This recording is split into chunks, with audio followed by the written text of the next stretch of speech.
friends, welcome to my channel.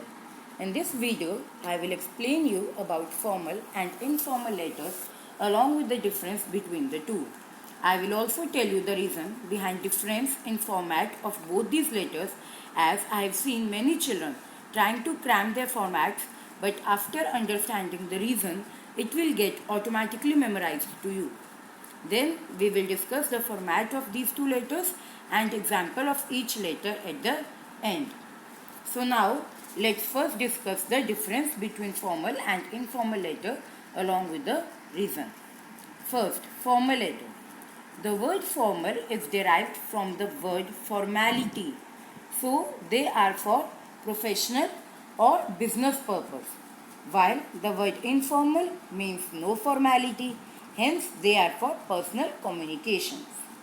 Second difference, subject is required to be mentioned in formal letter so that receiver could decide which letter to read first just by seeing the subject as they receive numerous letters, while in an informal letter we don't require to mention the subject as we are writing to our near and dear ones. Coming on to the next difference. The name and address of receiver is written in formal letters as it's a way of paying respect to the organization, while in informal letter no such formality is required. So we do not write the name and address of the receiver. Formal language is used in the formal letter, while informal or a casual language is used in an informal letter. In formal letter, we write respected word as salutation, like respected ma'am or sir, while in informal letters, we use the word dear as salutation. Now talking about the complimentary clause. In a formal letter, we write the word yours faithfully or sincerely, while in informal letter, we write the word yours lovingly. At the end of a formal letter, we write our name and signature.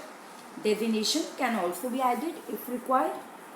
Now coming on to the informal letter, we don't need to sign at the end, just writing our name is enough.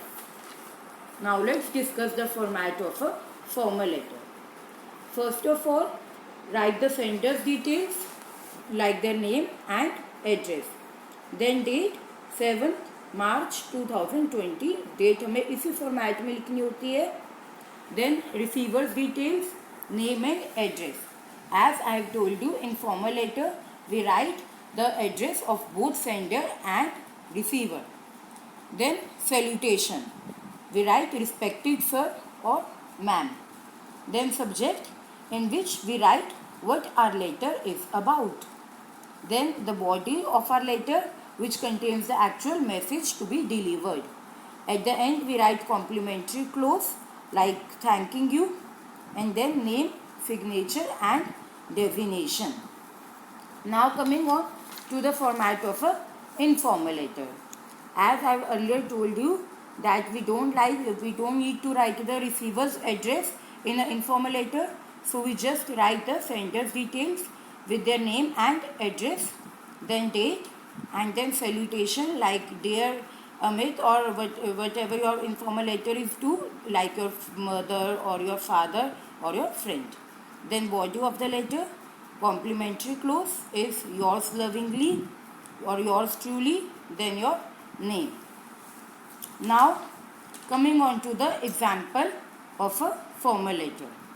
It's a complaint letter to a police station for loss of documents.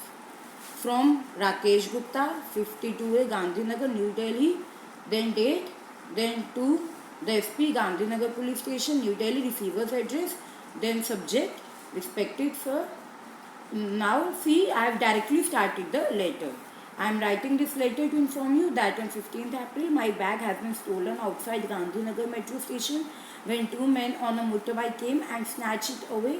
The bag contained some important official documents along with cash. Because they pushed me badly, I could not even notice the number on the bike. I will be very thankful if you could please find these documents as they were very important. Then at the end we write sincerely and our name and signature. Now coming on to the example of an informal letter to a friend greeting him on the occasion of Independence Day.